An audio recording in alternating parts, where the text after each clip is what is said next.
Lloyd is a young boy whose entire village was destroyed as collateral damage in the fight against the demon lord.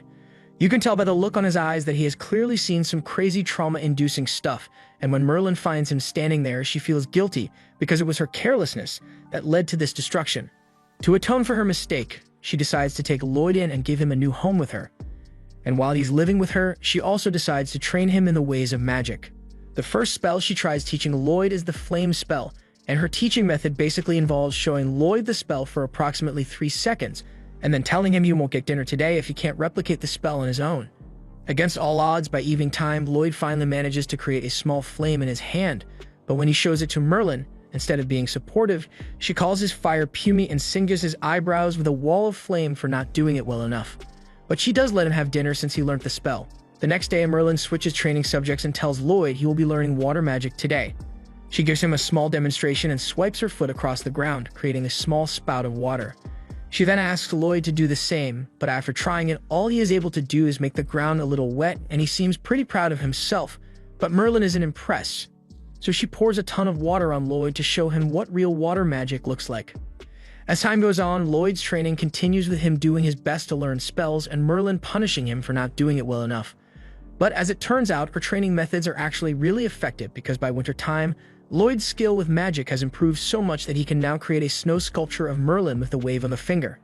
It was a thoughtful gesture and Merlin does appreciate it, but she doesn't want to break character. So she takes control of the snow sculpture and grabs Lloyd with it while making it 30 feet tall to show him what real snow manipulation looks like. The snow then crumbles and Lloyd falls to the ground, but the two of them have a good understanding of each other by this point, so as soon as he digs himself out of the snow, he tells Merlin he will work harder on his magic and she smiles in acknowledgement. More time goes by, and one morning, Merlin is laying on her couch with a massive hangover because she drank too much last night. Lloyd goes to check on her and asks if she's alright, but Merlin tells him she feels absolutely terrible.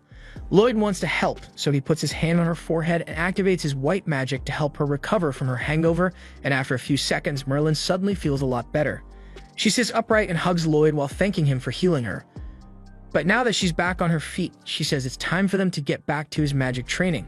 So she drags Lloyd outside again. Things go on like this for years, but one day Merlin receives a book in the mail that has her very concerned. Just then, Lloyd knocks on her door to tell her that dinner is ready, so she tells him she's coming and starts putting the book away. However, as she is doing so, she accidentally drops the book in front of Lloyd, so he bends down to pick it up, and as soon as his hands touch the book, all sorts of information floods his mind in an instant. Lloyd passes out from the sudden data dump, and when Merlin realizes what happened, she is astonished because Lloyd has the qualities of the Chosen One. She takes Lloyd to bed for now, but if he really is the Chosen One, then she can't let him make the same mistakes she did. She kisses his forehead and there is a faint glow left behind as she places a spell on him because she can't let Lloyd become overconfident in his power like she was. The next day, Lloyd's training continues, and this time Merlin takes him out into the forest so he can practice his white magic. Lloyd uses it on a single fruit to make it grow ripe and juicy, and Merlin praises him for doing a good job, but she also wants to show him that he still has a long way to go, so she puts her hand on the tree and uses white magic to make the entire thing grow lush and green. Later that night, Merlin is helping Lloyd study and explains to him that there are some orcs who can use rare magic to control monsters. While reading, Lloyd notices something called ancient magic, but as soon as he mentions it, Merlin's mood shifts and she tells him he doesn't need to learn ancient magic. Some of Merlin's other lessons include learning how to summon your magic staff as quickly as possible, but since Lloyd didn't do it fast enough, she knocks him over with her own staff. She then tells Lloyd that he must never neglect his training, no matter how powerful he may become, and Lloyd promises to always remain diligent. The next lesson involves learning about magic stones, so Merlin explains that they are a crystallized form of magic, and its power can turn surrounding objects into magic stones as well. A few years go by, and one day during one of Merlin's lessons, she takes Lloyd out into the middle of nowhere, gives him a knife, and tells him he has to survive in this forest and make it home on his own. She then skedaddles before Lloyd can make any objections, so he really is stuck out here now. And as soon as Merlin is gone, a white wolf walks into view and immediately attacks Lloyd. Lloyd runs for his life and ends up crawling up a tree to hide from the wolf. He doesn't think magic from a white mage like him would be enough to defeat a monster like that, so his only option is to run home while avoiding any and all monster encounters. But with that said, when he uses magic to scan the area so he can figure out which direction to go, he discovers that he's really far from home right now. He has no choice but to start slowly making his way through the forest, and when night falls, he spends his time studying his spells to make as many improvements as possible. Several days go by like this, and at one point, Lloyd accidentally steps on a twig that alerts a giant spider to his presence.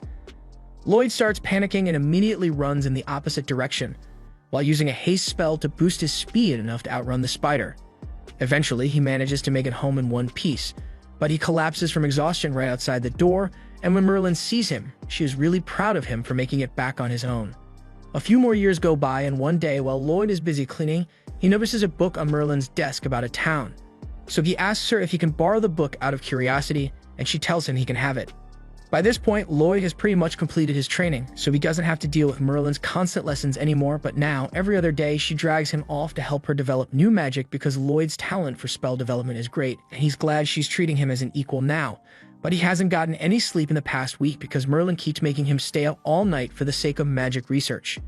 He's starting to get sick of all the constant pressure, and he is still really curious about what town life is like, so he eventually makes a drastic decision. The next morning, Merlin heads up to Lloyd's room to ask for his help on some more magic research. But to her surprise, he is nowhere to be found, and judging by the book on his desk, she has a good idea of where he went. Meanwhile, Lloyd has just arrived in the town, and as he is walking through the streets, he is amazed by how busy everyone is.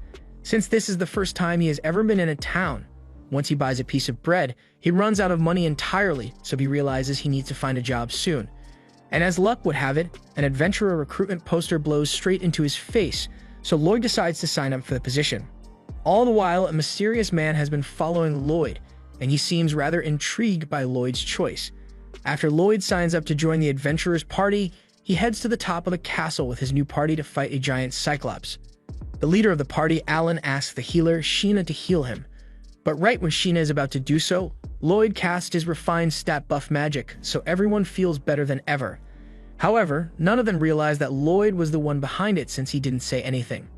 After the buff, the archer shoots the Cyclops' eye, and the knight blocks one of its punches, and she is honestly shocked by how easy it was. However, Alan doesn't question his sudden boost in strength at all and proceeds to one-shot the Cyclops, while completely convinced that he did it on his own. But the knight seems to have noticed that Lloyd had something to do with their sudden increase in power. Anyway, now that the Cyclops has been taken care of, the party rides back into town, and Alan is being hailed as a hero because the Cyclops is apparently so hard to beat that no one else in town was able to do it. As expected, the reward for defeating the Cyclops was huge, but Alan only gives Lloyd 5 coins and says the low pay is because he's only a new D-rank adventurer. Lloyd accepts the money and doesn't complain, but when Alan suggests a toast to the party's victory, Lloyd excuses himself because he doesn't want to be involved. The party's mage gets offended that Lloyd doesn't want to drink with them, but Alan tells her it's fine since they can always hire another white mage, and it's not like he contributed much to the party's performance anyway. Meanwhile, back at Merlin's house, the man who was watching Lloyd earlier shows up, and Merlin asks him if he has any updates on Lloyd. Will tells her that Lloyd arrived in the town and has just joined the hero party, and Merlin is relieved to hear that Lloyd is safe. She figured it was about time for him to venture out on his own and experience the world, and as long as he doesn't become arrogant like she did when she was younger, she thinks he will be okay. Will asks her if she still has regrets about what happened that day, and Merlin's lips curl in self-hatred as she remembers her mistake. Back then, the Demon Lord was willing to self-destruct to seize the magic book, something that Merlin failed to anticipate. As a result, an entire village was nuked, killing everyone nearby in an instant, including Merlin. Fortunately, her party member, Sybil, was able to use powerful ancient magic to revive everyone who died to the Demon Lord's explosion, but it cost him his life, and Merlin has been blaming herself for it ever since. Back to Lloyd's adventures, he is still part of the hero party. Every time Alan or the others are struggling in combat, he always casts buffs on them to make their battles easier. Thanks to him, they have a near-perfect victory record, and everyone is always performing at top capacity, but none of them realize how much Lloyd is carrying the team. Later that night, Rena is reading up on defense when Alan stumbles into her room to see what she's up to. She tells him she's just curious about something, since the impact of monsters' attacks on her shield hasn't been as hard lately, and she doesn't understand why. Alan admits that he has been feeling it a lot stronger lately too, but he assumes it's just his natural talent at work. However, Rena reminds him that he hasn't been training much recently, so there's no reason for him to have suddenly gotten stronger. Meanwhile, out in the forest that night, a group of guards are finishing their nightly patrols when all of a sudden, one of them screams out in pain. The other looks up and sees this giant golem standing over him. and in that moment, he realizes that he's really going to die because of a minimum wage job. The next morning, the guard captain meets with Alan to ask for his help. He explains that the guards that were on night patrol yesterday were killed in brutal fashion. Alan immediately accepts the request since he thinks it should be easy enough to defeat a golem. Later that day, they head to the site of the attack, and thanks to Lloyd's tracking magic, they are able to locate the golem in a cave behind the waterfall. Since Lloyd is still supporting everyone, they are able to easily defeat the golem, but there's a demon nearby who creates another one from the rocks on the ceiling. Lloyd takes a closer look at the demon and realizes it is using a staff with a magic stone to control the golem, and magic stones are very dangerous, so he needs to take charge and act quickly before anything goes wrong. He casts an accuracy buff spell and orders Lulu to fire an arrow at the demon. Lulu is a bit surprised by Lloyd's sudden order, especially since the demon is hiding behind a wall, but she does it anyway and her arrow somehow manages to connect. Lloyd then orders Mia to teleport the staff over to him, and as soon as she does so, Lloyd casts a spell to seal its power. Alan is getting pissed by the fact that Lloyd is ordering the others around when he's supposed to be the leader, so he tries to assert his dominance by charging in to deliver the final blow on the golem. Lloyd doesn't want to let him die, so he casts a speed boost spell on himself and runs forward to push Alan out of the way before the golem could squish his head. However, Alan doesn't even acknowledge the fact that Lloyd just saved his life and yells at him for getting in his way. Alan then proceeds to finish the golem off, and when everyone gets back to town, he fires Lloyd for getting on his nerves. He also accuses him of slacking off and never doing anything to help the team, and because of all the years of Merlin telling him his skills weren't good enough, Lloyd naturally believes he must be the problem here. He agrees to leave the party without much of a fuss, and over the next few days, he tries to find a new party to join, but it's really difficult since most parties are already full and white mages aren't in high demand. However, as luck would have it, a girl named Yui happens to really need a white mage, so as soon as she finds Lloyd, she grabs his hand and begs him to join her party. Yui drags Lloyd off to meet her party members, and they are surprised that she's back so soon. They assume she wasn't able to find a new white mage for their party since it'd be practically impossible to find one on such short notice, but to their surprise, Yui points to Lloyd and says he will be joining their party. There's just one problem with that though. Yui dragged Lloyd here without explaining anything to him, so he never agreed to join their party in the first place. The others had a feeling it was too good to be true, so they tell Yui they should just give up on the quest they were supposed to take on since they can't handle it without a white mage, and there's no guarantee that Lloyd would be strong enough to replace Clum in the first place. Everyone seems to agree that taking the quests as they are now is too risky, but Yui doesn't want to let their client down because she really needs help. Lloyd doesn't know all the details here, but he can tell that the quest is important, so he asks if they can just let some other party handle it instead. However, they tell him that there's no one else available to do it. The quest is A-rank difficulty, so only parties that are A-rank and above are allowed to accept the quest, but all the A-rank parties in the capital are already out on other missions, so no one's available. Yui's party is S-rank, so they meet the requirements for the mission, but since their usual white mage is gone, they would need to find a replacement. Unfortunately, according to the guild's rules, parties are only allowed to work with people who are registered as official members, so they can't just borrow a white mage from another party, and finding one who is unaffiliated on such short notice is pretty much impossible. Lloyd would love to help them, but he genuinely thinks he isn't strong enough to be of any help to an S-rank party. However, before he can say anything, Yui asserts that everything will be fine as long as they have Lloyd on their team. They end up taking Lloyd out into a field because they need to assess his abilities before he can join their party, but again, Lloyd never actually agreed to any of this. They end up taking him out into a field and Yui asks Lloyd to give them a demonstration of his power, but he is worried that his abilities will probably be disappointing to them since they are S-rank just like his master. Daggis tells Yui that it's not fair to put Lloyd on the spot like that and ask him to display his power, but if she's going to hold a test, she should at least specify what spell she wants him to use. Daggis has a point, so Yui tells Lloyd that he needs to cast enchantment magic on all of them, but Lloyd is shocked because that sounds way too easy to be an S-rank party test. Just to confirm, he asks her if she really just wants him to cast enhancement magic on everyone here, and Yui tells him he's right, but she wants him to cast it on all of them at once. This confuses Lloyd even more because he has cast enhancement magic on multiple targets several times, and it's barely even an inconvenience for him. So how could something like this be a test? At first he thinks there must be some hidden requirement they aren't telling him about, but nope. All they want is for Lloyd to cast enhancement magic on them, and to be honest, they think something like this might be too difficult for him. They ask Lloyd if he can do it, and Lloyd says he can, but he still doesn't really understand why the test is so easy. He summons his staff and proceeds to cast the enhancement magic, But Yui is more focused on the fact that he just summoned a staff out of nowhere. She asks Lloyd where he got that, so he explains that it was just some basic storage magic, so it's not a big deal. More importantly, he wants to know what Yui thinks of the enhancement magic he cast on her. Yui hadn't even realized that Lloyd had cast any magic, but now that she thinks about it, she does feel a bit stronger than normal. The others can feel the effects as well, but it seems different from normal enhancement magic for some reason, so Yui takes out her sword to do a little test. She takes a practice swing at a tree, and even though she didn't intend to, she effortlessly slices through the tree in one swing. She can hardly believe what she just did, but Lloyd thinks it's normal for the enhancements he cast. Yui and the others were only expecting him to cast strength enhancements, but he thought that was too easy, so he also cast defense, speed, mana, and vitality buffs on them as well. The others are in utter disbelief after seeing what Lloyd is capable of, so they just stand there for a second and stare at him. Lloyd misinterprets their silence for disappointment, so he assumes he must have messed up somehow. He apologizes for wasting their time since they obviously don't want a white mage like him in their party, but before he could leave, Yui calls him back because she can't let someone as talented as him go. She also wants to learn more about Lloyd, so she asks him some questions, and she eventually finds out that Lloyd was previously part of the hero party. Yui thinks it's a really big deal since the hero party is well known throughout the kingdom, but Lloyd says he was fired for apparently lacking power, so he doesn't think he was very useful to them. Dagus and the others tell Lloyd that it makes no sense, since they've never seen someone cast so many types of enhancement magic at once before, but Lloyd is convinced that there are bound to be people in this world who are stronger than him. He tells Yui and the others that they'd be better off just getting their former white mage to come back, but that's not really an option for Yui's party because Clum, the party's white mage, has a little sister who's really sick.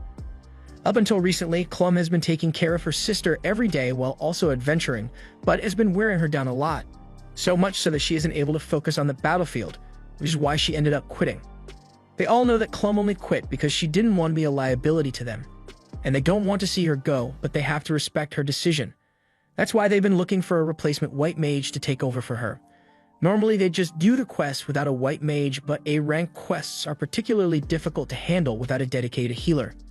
Lloyd can tell that everyone cares about Clum a lot, and he'd like to help them out if he can, so he asks them what Clum's sister is sick with. Yui doesn't know much about it, but she does know that it's an illness that's turning Clum's sister's body into magistones. Lloyd remembers reading about magistones turning other things into magistones as well, and ever since then, he's been trying to figure out a way to reverse the process, so he thinks he can help. He asks Yui to lead him to Clum's house, and a little while later, they arrive at her house. Clum is surprised to see Yui and a stranger here, but she lets them in so they can chat. Lloyd apologizes ahead of time because what he's about to ask might be rude, but he wants to know every detail about how Clum's sister got sick. Clum doesn't mind filling him in on what happened, so she explains that she and her sister, Sylvie, used to adventure together all the time, but during one particular quest, Sylvie got injured, and she's been unconscious ever since. Yui asks if it was a monster that injured Sylvie, but honestly, Clum has no idea what actually happened because Sylvie had already collapsed by the time she was found. Lloyd asks what symptoms Sylvie is suffering from, but Clum thinks it would be much quicker to just show him what happened instead.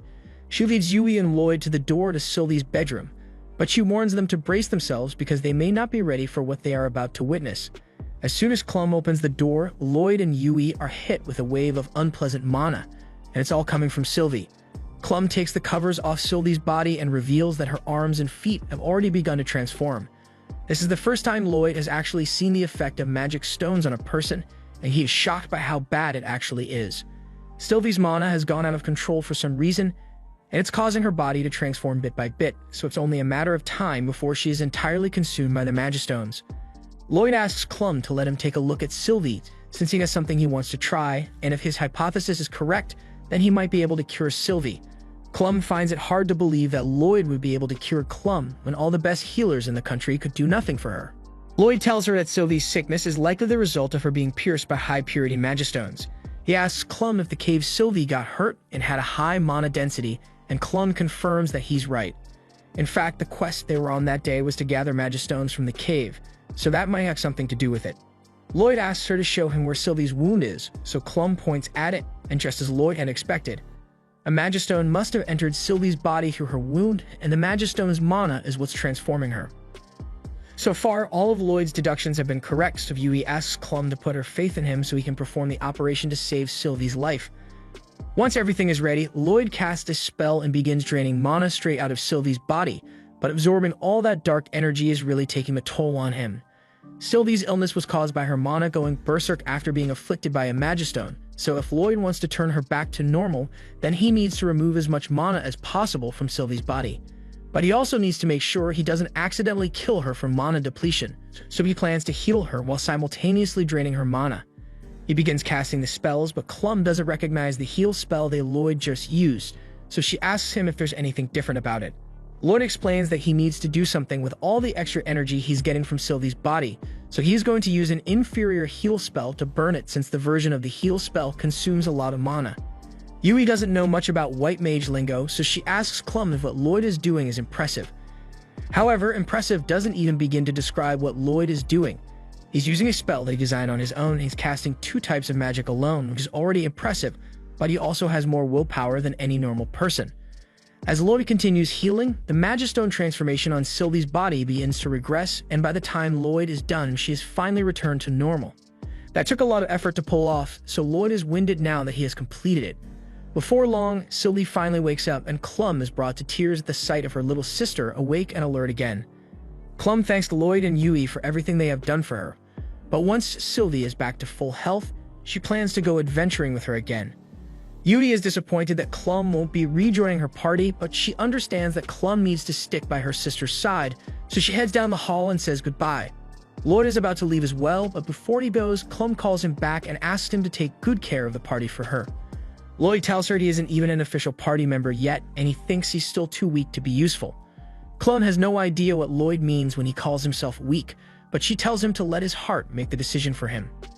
Later that evening, Yui and Lloyd tell all the others about Sylvie being cured, and they all praise Lloyd for his hard work. However, since Clum said she wouldn't be returning, they are going to have to reevaluate their future as a party.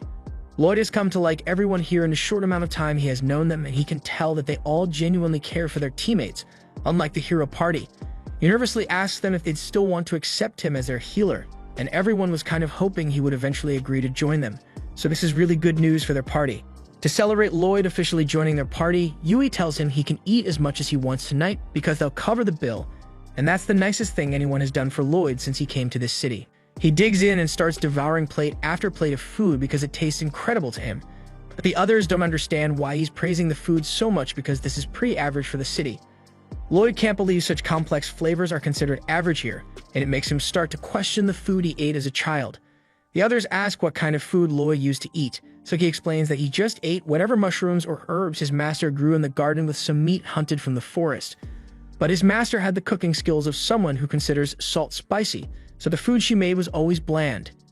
Yui asks Lloyd to tell them what kind of person his master is because cooking skills aside, if she was able to teach Lloyd such impressive magic, then she must be amazing. Stilika asks if Lloyd's master is a white mage like him, but Lloyd never really thought to ask before he left home, so he isn't sure. But if he had to guess, then he'd say she's a combat-oriented mage with how often she caused explosions. Stilika is surprised that Lloyd's master was able to teach him white magic even though she isn't a white mage, and if possible, Stilika says she would like to train under Lloyd's master as well. But Lloyd immediately shuts her down and says she's much better off not meeting his master. After all the pain he had to suffer during Merlin's training, he wouldn't wish such torment on even his worst enemy. But that's not to say that he doesn't like his master. She was strict with her lessons, but she was also very kind at times, so he knows she cares about him. After their celebratory meal, Yui reminds everyone that they still need to come up with a strategy for their mission, but before that, they should probably explain the details of the quest to Lloyd. Yui pulls out the quest notice, and Dagus explains that their mission is to take care of a pack of monsters that have been tearing up farms in the area recently. The locals aren't able to drive the monsters away on their own, and apparently there are multiple different species of monsters traveling together, which is pretty much unheard of. With how strange the case is, there's no telling what might happen. But as adventurers, Yui believes it is their job to help the people who are in danger, and Lloyd agrees with her. As for their plan of attack, Yui and Dagus won't be very useful in a fight against a large mob of monsters, so they are going to have to rely on Silika's AoE magic to defeat the beasts. However, casting magic over a large area consumes a lot of mana, so Silika is worried that she won't be able to finish them all off depending on the size of the horde. Yui asks Lloyd if he can use any offensive spells, and Lloyd tells her he knows a few, but he doesn't think the spells of a white mage like him would be as good as those of a combat mage like Silika. Either way, they still need to come up with a battle plan, so Dagus suggests that he and Yui go out in front to draw the monster's attention, and once the monsters start chasing them, he'll lead them all into one spot so Silica can deal a final blow. As for Cross, his job will be to protect Silica while she casts her spell, and Lloyd will be on healing and support magic duty. Silica is a bit excited to receive support from Lloyd since she knows his buffs are incredibly strong, but Lloyd still doesn't understand why everyone thinks so highly of him. At first, Yui thought Lloyd was just being modest, but now she realizes that he genuinely doesn't understand how strong he is, so she tells him he should be a little more confident in his skills. Lloyd reminds her that he was kicked out of the hero party for lacking power, so he can't be that great, and the group still doesn't understand what kind of idiots would call Lloyd weak, but they fully trust in his abilities, and Lloyd is happy to hear that. Once they are done with the strategy meeting, they all head outside and agree to meet up tomorrow morning so they can begin their mission. They all start walking over to the inn together, but Dagus notices that Lloyd is walking in the opposite direction, so he goes over to ask him where he's going. It's a bit embarrassing, but Lloyd admits that he doesn't have enough money to afford an inn, so he has been sleeping under the bridge since he came to the city. Dagus refuses to let his new friend sleep under a bridge, so he hands Lloyd a bag of coins and tells him to take it. Lloyd tries to turn down the offer since he doesn't want to accept free money, but Dagus tells him he should just think of this as a short-term loan, and can just pay it back once he gets his share of the reward money for the mission. Lloyd is extremely thankful, so he promises to work hard to pay off the loan, and Dagus tells him to hurry up and come to the inn already. That night, Lloyd sleeps in a bed for the first time in a while, and he is unbelievably grateful and his teammates are such nice people. The next morning, Lloyd and the others gather outside Yui's house in preparation for the mission, and once Yui is ready, she comes out to join them. However, when she sees everyone standing there with no bags, she is confused since missions like these require a lot of luggage. The others explain that Lloyd actually helped them out and used his storage magic to hold all their bags and they wouldn't have to carry them. Lloyd offers to do the same for Yui, and once her bag has been stored, she thanks him for the help because carrying those bags always makes traveling so difficult. Lloyd says he can teach them how to use storage magic if they want since it's not that complex, but the others had no idea it was even possible for normal people like them to do.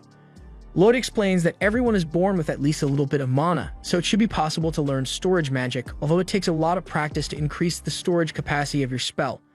But even if their storage space won't be as large as Lloyd, it'd still be useful to learn, so they ask Lloyd to teach them, and he says he'd be happy to. A little while later, they begin their journey, and while traveling through the plains, they eventually come across the border to the nation of demons. The demons have been laying low for now, so things are fairly peaceful, but who knows when they might try to conquer this continent again. Meanwhile, out in the forest, there is a cloaked man performing some clearly evil voodoo, and it's definitely going to cause some problems later on.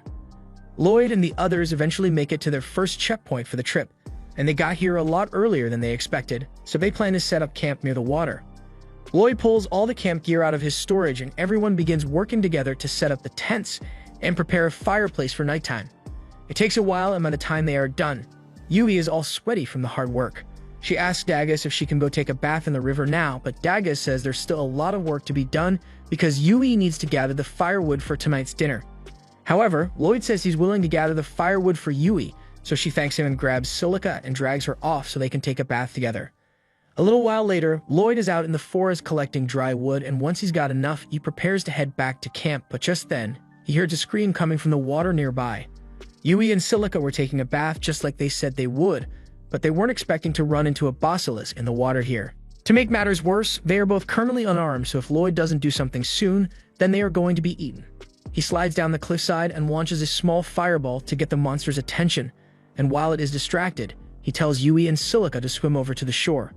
He then pulls their weapons out of storage and throws it to them, while simultaneously casting strengthening magic on them, and now that they are ready to fight, Yui jumps up and slices one of the basilisk's heads off in one swing.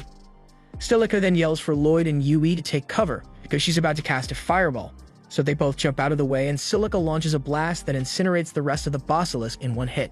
Silica is shocked by how much firepower she just produced since she has never been able to do that before, and Lloyd failed to mention that he cast a buff spell on her earlier, so Silica has no idea what happened.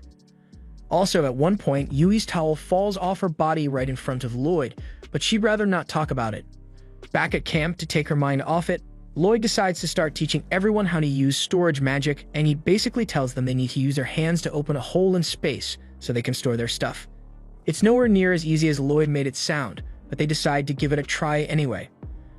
Unsurprisingly, none of them are able to make it work, and Lloyd thinks it's because he's a bad teacher, but Dagus assures him that his explanations were perfect.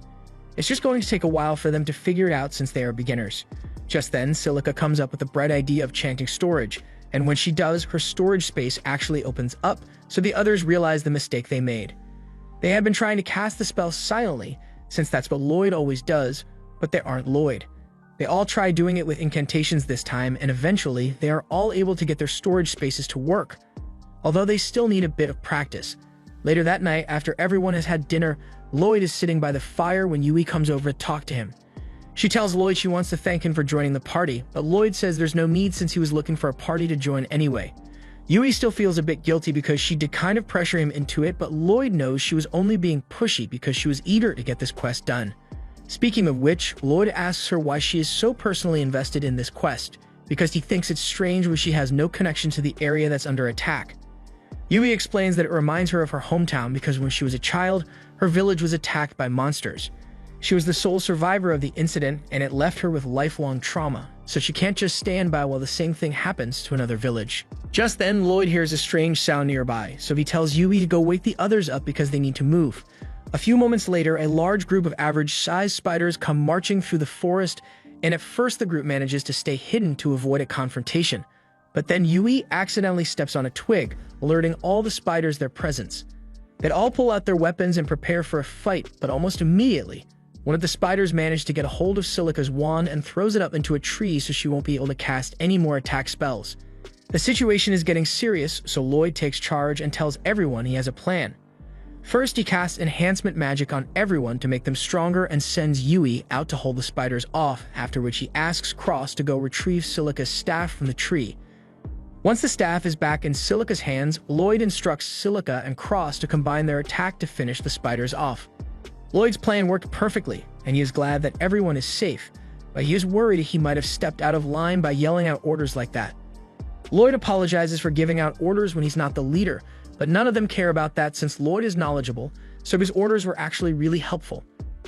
And to be honest, they'd appreciate it if he took over command next time they get themselves in a situation like that. The next morning, everyone packs up their camp gear, and after storing it all away, they get ready to continue their journey. However, Lloyd is lost in thought because he can't shake the feeling that their encounter with the spiders last night wasn't a coincidence. Over the next few days, Lloyd takes it upon himself to keep watch in case anything similar happens, but the others are starting to get worried since it's not healthy for him to keep staying up so late.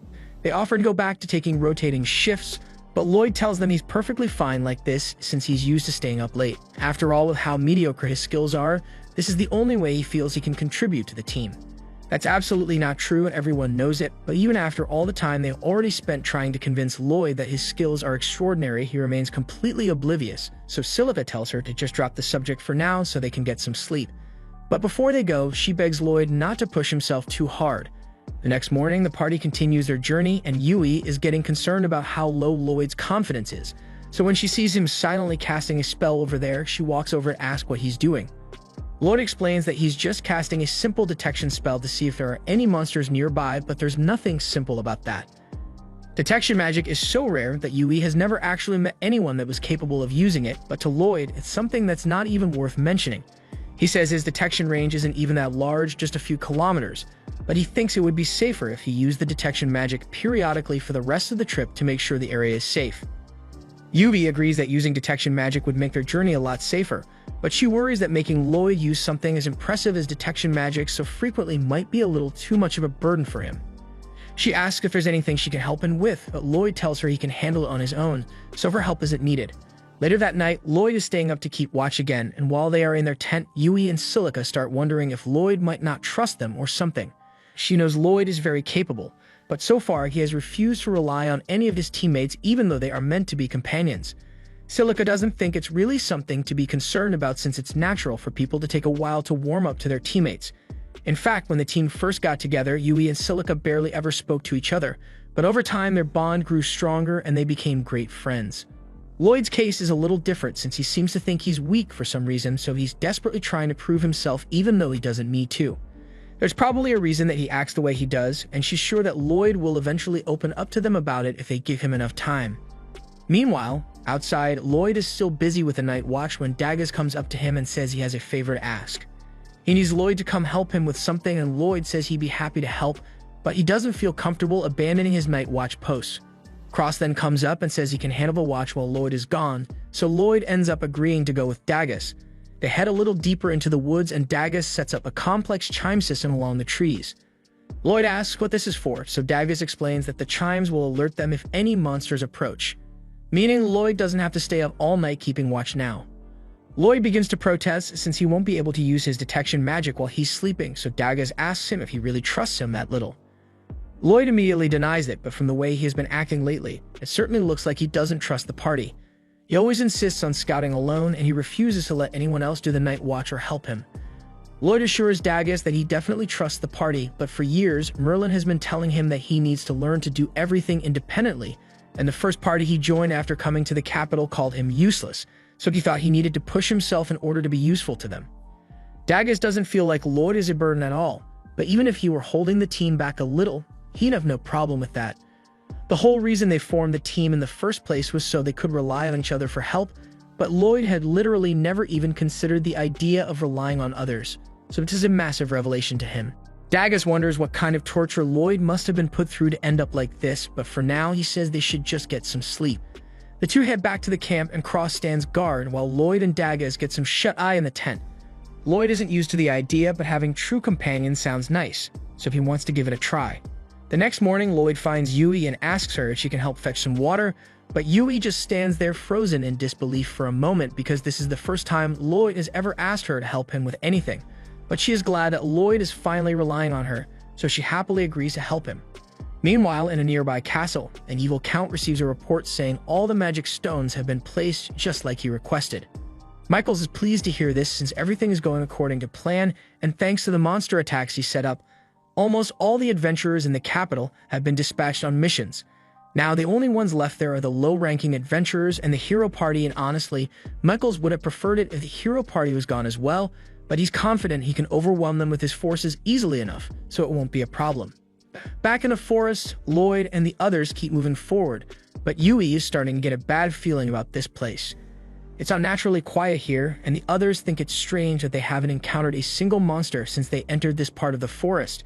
Yui asks Lloyd if he had anything to do with the strange absence of monsters, but Lloyd tells her the only spell he has been doing is casting detection magic, and it doesn't repel monsters at all. That means something else must be scaring the monsters away, so Lloyd increases the range of his detection magic to see if he can figure out what it is. After scanning for a few seconds, he finally spots something, so he tells everyone that there's a horde of monsters around 2.5 kilometers ahead.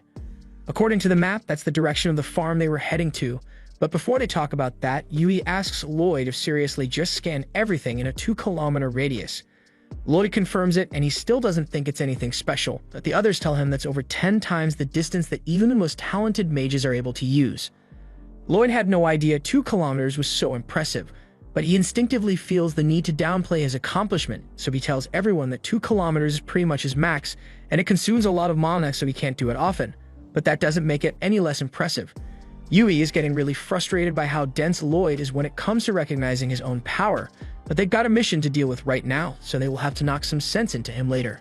They eventually arrive at the farm, but even though they were warned about the quantity of monsters ahead of time, actually seeing it in person is terrifying.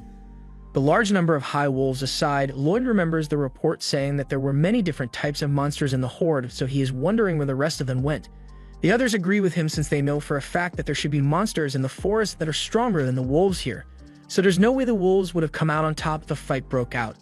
Lloyd asks if Yui knows where the owner of the farm is, but she says she isn't sure. The request said something about the owner getting injured and staying with his son in the city.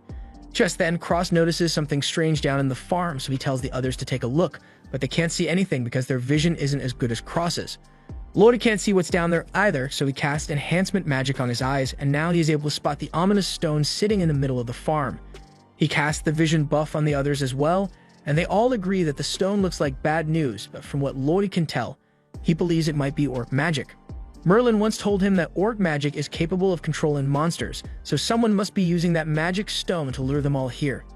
To be sure, Lloyd casts his detection magic again, and just as he had expected, he discovers another massive horde of monsters heading straight for them. He wonders why someone would go to so much trouble to attract monsters, since if they were trying to eliminate the party, there would have been several easier ways to do it. Lloyd is still deep in thought over this, but Cross reminds him that they still have the second horde of monsters heading towards them, so they should probably retreat as soon as possible. Yui tells him they can't retreat because if they do, the farm will be destroyed, but Cross points out that there's no way they can handle a horde of over 1,000 monsters on their own. However, Dagus doesn't think retreating is even possible at this point, since even if they manage to escape, they might end up leading the monsters straight into the village. None of them are sure what they should do, but Lloyd says he thinks they should stay and fight because he has a plan. First, he says he's going to need to get rid of that magic stone, so he asks Cross if he thinks he can hit it from here. Cross is an amazing marksman, so he is confident that he can aim well enough to hit the stone, but it's pretty far away, so he's not sure if he will have enough power to destroy it in one shot. Lloyd says that's fine, since if power is the only issue, he can compensate for it with his enhancement magic. Cross takes aim, and just before he shoots, Lloyd casts 3 layers of enhancement magic on him at the same time, allowing the arrow to fly all the way over to the magic stone and shatter it in one go. Cross is amazed that he actually made the shot, so he asks Lloyd what he did, and Lloyd explains that he just cast enhancement magic on Cross, his bow, and his arrow at the same time to pack as much force into the shot as possible. If it wasn't already clear, that's not something people are normally able to do, but Lloyd is as oblivious as ever, so doesn't think it's something worth praising him for. Anyway, now that the magic crystal has been destroyed, all the monsters start attacking one another because they are no longer being mind-controlled, and even if they don't completely wipe each other out, Lloyd thinks this should reduce their numbers by a lot. As for the other horde, Lloyd was kind of hoping they'd stop charging once the crystal was destroyed, but he had no such luck. Everyone gets into position as they wait for the monsters to arrive, and they start losing their nerve when they see the sheer number of monsters heading their way, but Lloyd tells them they need to wait for the monsters to get closer before they attack. Just as the monsters are about to get to Silica, Lloyd gives the signal, so she immediately casts her Firestorm spell, and it's a lot more effective than she thought it would because it's literally vaporizing the monsters right before her eyes. The others know there's no way Silica's spell could do this normally, so they ask Lloyd what he did, and he tells them he just cast mana enhancement and reduced mana consumption on Silica to make her spells more efficiently. Now that the first step is complete, Lloyd runs over to Cross to prepare for the next part. He establishes a mental link with him, which is something Lloyd can apparently do by the way, and using spatial magic, he relays the locations of all the flying monsters to Cross so he can shoot them through the thick smoke. Soon enough, all the flying monsters have been dealt with, so it's time for the final phase of Lloyd's plan. He runs over to Silica and asks if she's done dealing with all the land monsters yet. She says she has killed them all, but she's almost out of mana, so there's not much she can do at this point. Lloyd tells her there's no need to worry about that and asks her to hold his hand. Silica has no idea what Lloyd is thinking, but she does as he says, and as soon as their hands are touching, Lloyd begins transferring mana into her. Silica then uses that mana to cast a spell to create storm clouds over the forest in order to put out the fires, but once that's done, she collapses because she has officially used up all of her magic.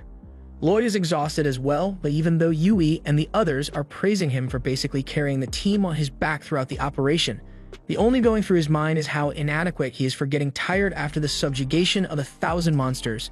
He is still relieved that they completed their quest, but something doesn't feel right here, and if his hunch is correct, then they all just got duped. The more Lloyd thinks about it, the more this whole mission looks like a carefully orchestrated trap, and if it really was a trap, then the goal must have been to lure high-ranking adventurers away from the capital city. Lloyd believes that means someone planned to compromise the city's defenses so they could attack it without much resistance, but the others remind him that the hero's party and the knights are still present in Ishtar, so it's not like the city is completely defenseless. With that said, if the warning is coming from Lloyd, they know better than to ignore it, so just to be safe, Yui suggests they should all head back to the city to make sure everything is still okay there. Lloyd agrees with her, so without saying a word, he casts speed boost on everyone and starts running back to town. The others see Lloyd zooming away, and they don't understand how he is moving so fast, but then they start moving just as fast as him, so they realize he must have done something. They ask him for an explanation, so Lloyd tells them he just boosted everyone's speed, so they'd be able to get back to the city quicker, and they all appreciate it, but Lloyd could stand to announce his spells a little more often so his contributions don't go unnoticed. While Lloyd and the others are racing back to the city, the Count is sitting at his desk with a glass of what I hope is red wine when General Grist comes in. Grist asks the Count how things have been going with the plan, and the Count explains that he is almost ready for the attack, and it's all thanks to that girl that Grist kidnapped because she has been extremely useful. In fact, the Count has a lot of things he wants to test out on her, and he will have all the time in the world to do that once the city of Ishtar has fallen.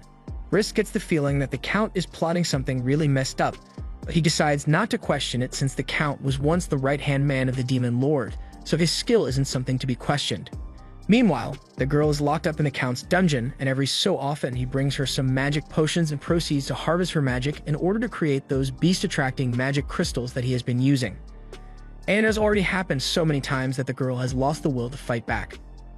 Back with Lloyd's group, they've just crossed a large grass field, and they are on track to make it back to the city in no time, but Silicate is starting to worry about Lloyd's health since it must be really difficult to maintain speed enhancement magic for such a long time. Lloyd doesn't know what she's talking about since once you get used to it, you can cut down the mana consumption of enhancement magic by a lot, so it barely takes a toll on him.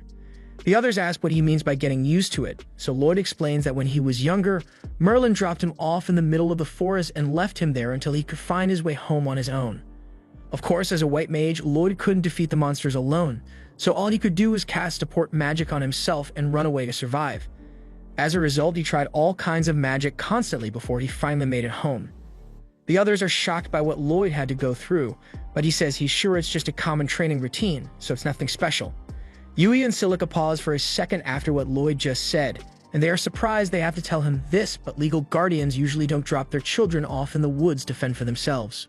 They were trying to be as clear as possible, but Lloyd somehow interprets this to mean that normal children have to go through much worse for training, and he takes that as proof that his skills must be inadequate. Once everyone is done resting, Lloyd casts the enhancement magic on them again, and they continue their run to make it back to the city, but along the way, Lloyd suddenly stops dead in his tracks, causing everyone to fall over. They all ask Lloyd why he stopped so abruptly, so he explains that he just sensed something up ahead with his scan, and he isn't sure what it is. Silica asks if it's a monster, but Lloyd doesn't think that's it. If anything, it's more like a hunter looking for his prey, but Lloyd can't be sure unless he sees it up close, so he tells the others to go on ahead without him while he checks it out. Yui immediately objects to this because Lloyd has no idea what he's walking into, and if he ends up having to fight something dangerous, he wouldn't be able to do much on his own. Lloyd admits that she's right, and everyone else chimes in saying they are all party members, so it's only natural that they investigate together, and Lloyd appreciates the fact that they care about his safety so much.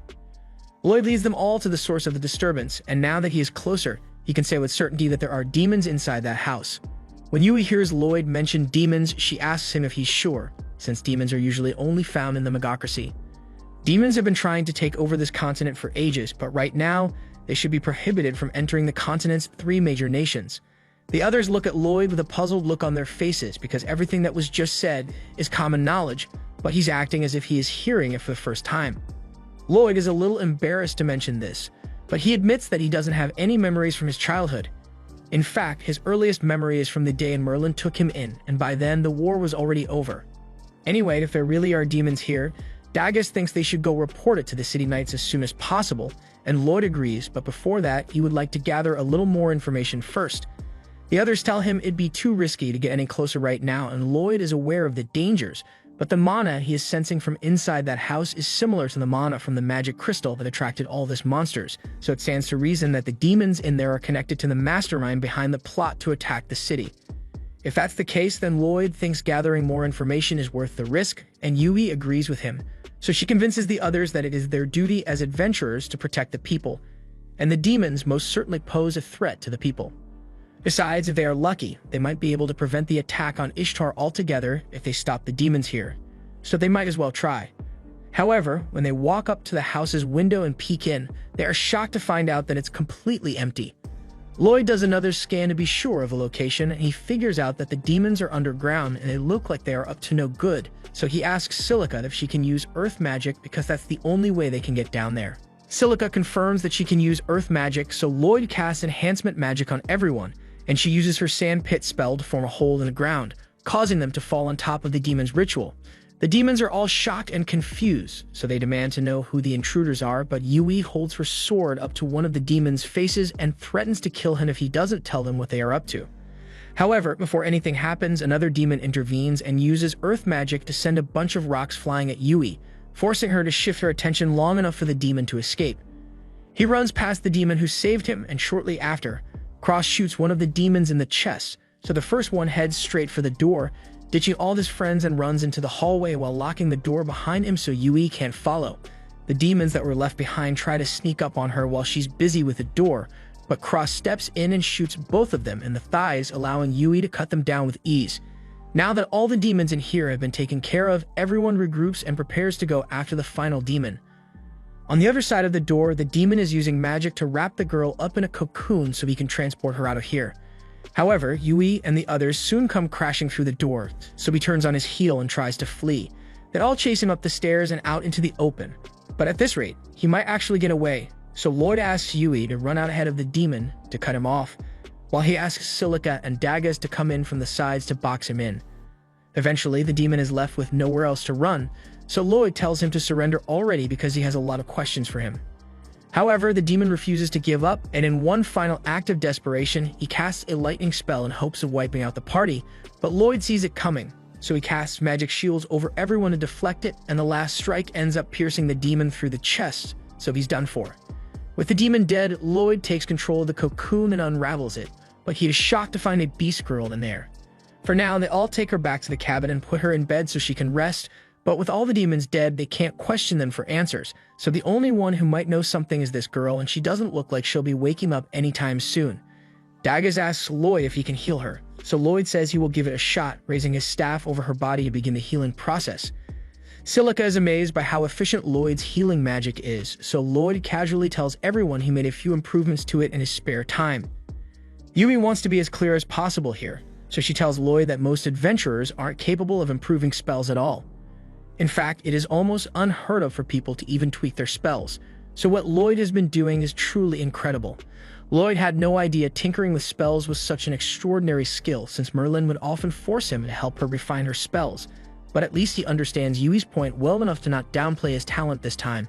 Soon after, the girl begins to stir in bed, and as soon as her eyes open, Yui starts bombarding her with questions because there's a lot of stuff she wants to know. The girl barely has enough time to respond to all the questions, but she manages to tell Yui that her name is Claire, so they are making progress. Lloyd decides to handle the questioning from here, so he asks Claire if she knows why she was imprisoned by the demons. Claire remains silent, so Lloyd changes topics and tells her that they are all adventurers who came here to save a farm that was being attacked by monsters. The monsters were all being summoned by a magic crystal in the middle of the farm, and Lloyd could sense beast magic coming from it. He remembers learning that some beast folk possess magic that is capable of controlling beasts, so he wants to know if the magic that was controlling the monsters came from Claire. Claire hesitates for a moment, but she eventually admits that her magic is what's powering those magic stones. Meanwhile, back in the city, a few of the guards have just stumbled upon one of the magic stones that the demons set up nearby. But it's too late to do anything about it because monsters have already begun appearing, and it won't be long before the entire city ends up being overrun. Meanwhile, back in the city, Alan is getting frustrated because he has been trying to find a replacement for Lloyd, but all the white mages who applied could barely cast 2 spells at a time when Lloyd could use 5 easily. Rena tries to tell him that Lloyd might have been a special case, but Alan refuses to believe that because his pride won't let him accept that he was wrong. Instead, he comes to the conclusion that all the white mages in the city must be even more useless than Lloyd was, so they just need to keep recruiting until they find a useful one. Just then, a member of the Imperial Guard enters the room, and he comes bearing bad news.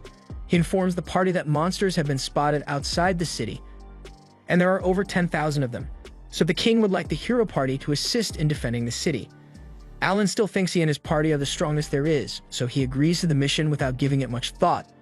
And seeing how laid back Alan is about the whole situation, the guard breathes a sigh of relief because he must really know what he's doing. But spoiler alert, he has absolutely no idea what he's doing. Once the guard leaves, Sheena asks Alan if he's sure about this because 10,000 monsters is a lot for them to handle on their own, but Alan isn't worried about that. He's much more concerned about the glory he will earn once he fulfills a royal request, cementing himself as the strongest person in the entire kingdom. But just from listening to him talk, the others can already tell that this won't end well for them. Meanwhile, out in the forest, Lloyd and Claire have just located the second wave of monsters in the forest, and if these monsters were to join the one already converging on the Ishtar, there's absolutely no way the city would survive. Lloyd tells Claire they have to do something to get rid of the monsters, but she seems a little uneasy about this and asks him if there's a way for them to stop the horde without killing the monsters. Even though the demons were controlling her, there was still her power that was used to bring all these monsters here, so she feels partially responsible for them. Lloyd can tell that Claire cares about the monsters, so he promises to come up with a plan to save the town and keep monster casualties down to a minimum. But to do that, he's going to need her help, so he asks her if she can use her magic to send the monsters back to their natural habitats. Claire says it's possible, but she's not sure she can pull it off with such a large group of them in one place. Lloyd asks her if the story would be different if he uses his support magic to boost her abilities, and Claire isn't sure if it's going to work, but she's willing to give it a try.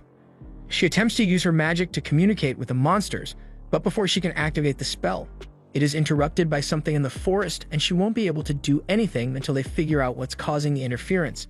Meanwhile, in the guild, Alan has called a meeting with all the adventurers left in the city, but he is disappointed by how weak everyone here is. Sheena tells him that all the parties that are A rank and above were sent out on missions, so the only ones left are B rank and below, which definitely isn't ideal, but you shouldn't be insulting them like this. Alan has been treating the B rank adventurers like nothing but disposable pawns, and they are starting to get really angry. But before things get too heated, the guild branch manager comes in and tells everyone to calm down. They are all here to fight the monsters, not each other, so they don't have time to be arguing like this. Alan agrees to stop disrespecting the other adventurers, and since they need a plan of attack, he stands up and announces that he wants all the mages to cast their most powerful attack spells at the start of the battle to take out 10 monsters each, and while the mages are recovering their mana, Alan and the rest of the melee fighters will rush in to buy some time. He intends to repeat the cycle as many times as necessary until all the monsters have been defeated, and in theory, it's not a bad strategy, but the adventurers tell Alan that they don't have the firepower to pull that off. At best, their strongest spells would only be enough to take one monster down, so there's no way they'd be able to kill 10 monsters each. Alan begins calling all of them incompetent, but then Mia speaks up and says she wouldn't be able to pull it off either. Alan asks what she's talking about, so she explains that a while ago her spell potency suddenly dropped and she hasn't been able to use magic as efficiently since. And it's not just her either. Sheena, Lulu, and Rena have all noticed a considerable dip in their power, and it all started the day after Lloyd left their party. Alan accuses them all of lying to him about their skills, but Rena tells him no one ever lied to him. In fact, the same thing should be happening to him as well, and if he were even partially dedicated to his training, he might have figured out that he has gotten weaker by now, but he was too busy basking in the glory of being a hero. She flat out tells him he doesn't deserve his title, and all this was said in front of all the low-ranked adventurers, so Alan gets embarrassed and tries to prove his strength by punching Rena with full force. However, she effortlessly stops his punch with her palm, and if that were me, I'm hanging up my sword and becoming a farmer right then because I'm clearly not cut out for this. And the whole guild saw it too, so there's no way Alan's reputation is ever going to recover, especially after he just spent the last half hour calling everyone here weak. He runs out of the guild in embarrassment, and the adventurers are all left wondering how someone like him ever became a hero in the first place. They clearly can't rely on him to save them, so they all start wondering what they should do because it won't be long before the monsters begin their attack. They are starting to consider abandoning the city, but Rena tells everyone to calm down because she is still willing to stay and fight. The adventurers all feel reassured that someone as competent as Rena is still on their side, but Rena can't deny that the situation is really bad, so as the first order of business, she asks everyone if they have seen a man named Lloyd recently. While Rena is busy looking for him, Lloyd is still out in the forest with Claire, and they just located a magic crystal hidden in the woods. This thing is the same as the other ones Lloyd has seen so far, and the dark energy coming off it is probably what's interfering with Claire's spell, so unless they destroy it, she won't be able to regain control over the monsters. However, that's a lot easier said than done since there are bound to be at least a dozen of these scattered all throughout the forest, and finding them is going to be very difficult. Lloyd agrees that searching the whole forest will take forever, so he asks Claire if she can sense the location of the crystals since they are using her power. She confirms that she can feel the crystal's energy as long as she's close enough, but the forest is too big for her to effectively sense any of the crystal's locations. Lloyd tells her that won't be a problem because he has the perfect plan in mind, and before Claire even gets a chance to ask any questions, Lloyd has already cast sensory sharing and enhancement on her, so she can now sense all the magic crystals in the forest, and the exact locations of those crystals are directly relayed into Lloyd's mind. He then casts invisibility magic on both himself and Claire, so they can move through the forest without being detected by the monsters, and Claire is left speechless because he just did all of that without breaking a single sweat.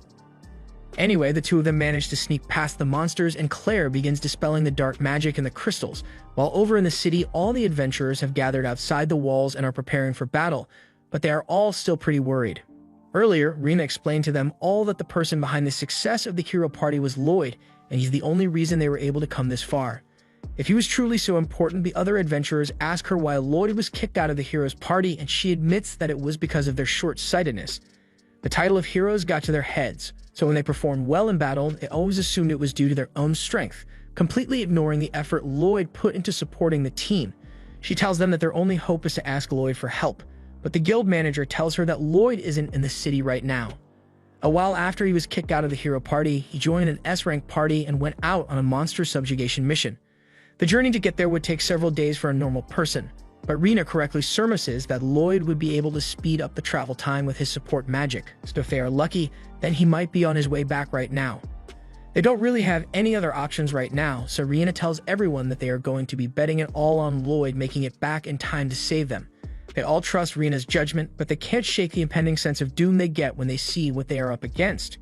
Rena's plan involves the archers firing the first round of shots to thin out the herd, and once the monsters enter the trenches they dug out, the shield bearers will all line up to keep them at bay while the mage squad hits them with all the magic they got. Keeping this up isn't going to be easy, but with this strategy, they should be able to hold their ground until Lloyd and his party make it back. Later that night, Yui and the others are closing in on Ishtar, and thankfully, Lloyd's speed boost is still in effect, so they should be able to continue running after a little break. Meanwhile, Lloyd and Claire have just found the final magic stone hidden in the forest, and once they disable it, all the monsters finally go back to normal. Unfortunately, the monsters in the area right now happen to be high wolves and blood panthers, and these two brutes have evolutionary beef, so the second they go back to normal, they start fighting each other. In the middle of the conflict, one of the monsters bumps into Claire, and the sudden disturbance dispels the invisibility magic that Lloyd had cast on her, so the monsters all turn their attention to her. Claire is so paralyzed by fear that she forgets that her power literally allows her to control monsters, so she's about to be eaten alive, but fortunately, Lloyd comes to the rescue and draws the attention of all the monsters to save her. The situation back in the city isn't much better because even though they've managed to hold the monsters off so far, they've been at this for hours now, and the people are starting to get exhausted, so the monsters are slowly breaking through their formation. It won't last much longer at this rate, but just when things were starting to look hopeless, a massive fireball is shot across the battlefield as Yui and the others finally arrive. Meanwhile, on Lloyd's end, he has been doing his best to evade the monsters' attacks, but this is pretty much all he can do given the circumstances. Claire is amazed by how quickly Lloyd is able to move, but she doesn't know why he isn't attacking the monsters because she's certain that someone as powerful as him would be able to defeat monsters like this. She then remembers that Lloyd promised to keep monster casualties to a minimum for her sake, which is probably why he refuses to attack the monsters. She doesn't want to let Lloyd suffer because of her, so she starts using her powers and sings a song that gets all the monsters to calm down and walk back into the forest. Lloyd wishes she had done that earlier, but he is still impressed, so he asks Claire what she did. She tells him that she just used her powers to politely ask the monsters to go back into the forest, and they listen to her. Anyway, now that the monsters in the area have been released from the mind control, Lloyd tells Claire that they need to hurry back to Ishtar, and over in Ishtar, the battle against the monsters is still as intense as ever. Even with the help of Yui's party, they still haven't made much of a dent in the horde, and they are running out of weapons and mana, so it looks like this really is the end. Rena urges everyone not to give up because she's sure they'll find a way to win eventually, but the front lines have already been breached and people are being injured left and right. They managed to hold out until morning, but by then, all their defenses have been completely destroyed, so the guild manager fears this might be the end of the city of Ishtar. However, before the city could be overrun, they all hear the voice of someone singing from the cliff near the forest, and the one behind it is Claire, whose song is being boosted by Lloyd's magic. Thanks to their efforts, all the monsters in the area stop attacking and start walking back into the forest, so the city is no longer being overrun. Once all the monsters are gone, Claire finally stops singing and she nearly faints from exhaustion, but Lloyd helps hold her steady. They are both glad that they were able to stop the monsters from destroying the city, but that doesn't mean the crisis is resolved because this whole thing was orchestrated by the demons, and they had more than one planned attack, so there is now a horde of golems heading for the city. Meanwhile, Count Michael is chilling in his castle, confident that by now the city of Ishtar must have been completely trampled by monsters. However, one of his messengers suddenly comes into his office with an urgent report. At first, Michael thinks the report is to tell him that Ishtar has been claimed, but to Michael's dismay, the messenger informs him that the monsters suddenly halted their attack and scattered back into the forest. All except the golem, who couldn't hear Claire's song for some reason. Lloyd assumes the demons must be interfering somehow, but at this rate, the golems are going to do a lot of damage, so Lloyd casts his speed boost on Claire and tells her they need to run to town quickly. As they make their way past the golems, they get spotted, so Lloyd tells Claire to fall back so they can avoid the golem's punch. After taking a quick look at the golems, it's clear to Lloyd that these ones have been enhanced somehow, so defeating them isn't going to be easy. He and Claire are coming up on the trench around the city, so he grabs Claire by the waist and leaps over the trench. All the soldiers present are stunned because jumping that far while carrying someone isn't normal, but then again, they did hear that Lloyd has insane enhancement magic. Once Lloyd and Claire are on the other side of the trench, he meets up with Yui and the others, and they all thank him for everything he did to save the city.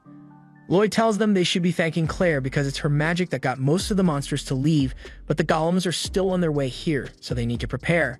However, just then, Lloyd's knees give out and he falls to the ground because he has been using enhancement magic almost non-stop for the past few days, and even for him, that's way too much to handle. The others tell Lloyd that he should rest because he's overexerting himself, but he says he can't rest until the city is safe. A few moments later, the guildmaster shows up, and since he's here, Lloyd asks him to take care of Claire in the meantime, as her safety is very important to him. The manager understands, so he puts some of the knights in charge of protecting her and swears to Lloyd that she will be safe. But that aside, he is overjoyed that Lloyd made it back in time because he's their only hope now. Lloyd is confused when he hears that because he thought the hero party was still in town, but then Rena shows up and tells him that Alan refused to join the fight. Lloyd can't believe it because what kind of hero would abandon his duties when lives are at stake, but Rena tells him that someone like Alan doesn't deserve the title hero. Just then, Lloyd notices the wound on Rena's arm, and it looks pretty bad, so he doesn't think twice about using his magic to heal her. The guildmaster is amazed that Lloyd was able to heal Rena so easily, but he nearly faints as a result because he's already running low on mana. Rena tells him he didn't need to push himself so hard just to heal her, but he says he couldn't leave her with an injury like that. Rena has been meaning to apologize for not appreciating everything Lloyd has done for her, because he is the reason the heroes' party became strong in the first place. Lloyd is still in denial, so he tells her he's not that strong, but Rena insists that his support was invaluable to the team, yet no one ever gave him credit for what he did, and she's just as bad because she didn't stop Alan from kicking Lloyd out, so she wants to formally apologize to him. Just then, the guards ring the alarm bells because the golems have arrived, and even though a few fall into the trench, there are still a lot left standing, so the guards lunge forward to strike them down as soon as possible. Lloyd tries telling them to wait because these golems are normal, but it's already too late. The guard's sword shatters as soon as it touches the golem, and while he's standing there in disbelief, the golem proceeds to lay him out with a right hook. This could get really bad, so Rena grabs her shield and tells everyone to attack at full force, but all the magic and ranged weapons practically bounce off the golem's rough exterior, so they are forced to back away, and everyone is starting to lose their nerve. If they don't do something soon, the city might end up getting destroyed anyway, so Lloyd tells Yui that he's going to cast enhancement magic on everyone here. Yui asks Lloyd if he is sure he can handle it since casting enhancement magic on over 100 people sounds absolutely ludicrous, but he says he will be fine. However, in his current state, he will only be able to cast the enhancements on one group at a time instead of all at once. Lloyd begins casting his spell, and once he is done, he loses strength in his legs because he's running dangerously low on mana. He tells the others he just finished casting strength boost on all the front lines and mana boost on all the mages. He also used enhancement magic on the 4 of them too, but they have to hurry because he's not sure how long the effects will last with him like this. Yui understands, so as the golems continue their approach, she gets on top of one of the towers and yells out to everyone on the battlefield, telling them that Lloyd has just cast enhancement magic on all of them, so he should be able to fight the golems now. Understandably, the soldiers find it hard to believe that Lloyd really cast magic on all of them so quickly, so they are hesitant to act, but when one of them is about to be crushed by a golem, Rena runs in and blocks the hit, after which Yui jumps down from the tower and slices the golem in half. With the first golem defeated, Rena raises her shield and tells everyone that this is proof that Lloyd's enhancement magic is effective, and now that everyone has seen proof, they realize that they do feel a lot stronger than they did a moment ago, so with Lloyd's help, they might be able to win after all. Meanwhile, Lloyd asks Cross to go assist the magic unit in the rear while Daggers and Silica should head to the front lines as soon as possible. As for Lloyd, he's on the verge of collapse, so one of the guards runs up to help him stand and leads him to the fort so he can rest. Thanks to the boost from Lloyd's magic, adventurers are now tearing through the golems one after another, and Lloyd is cheering them on from one of the towers. But just as they are about to defeat the final golem, the enhancement magic suddenly wears off, so the adventurers are once again powerless against it. It may just be a single golem, but if none of their attacks are able to stop it, then if it makes it into the city, it will wreak havoc. Yui runs out in front of it to block its path, and just as it's about to strike, Rena pushes her out of the way so Daggers can block the punch. However, they won't be able to stall it for much longer like this, so Lloyd knows he needs to do something to help.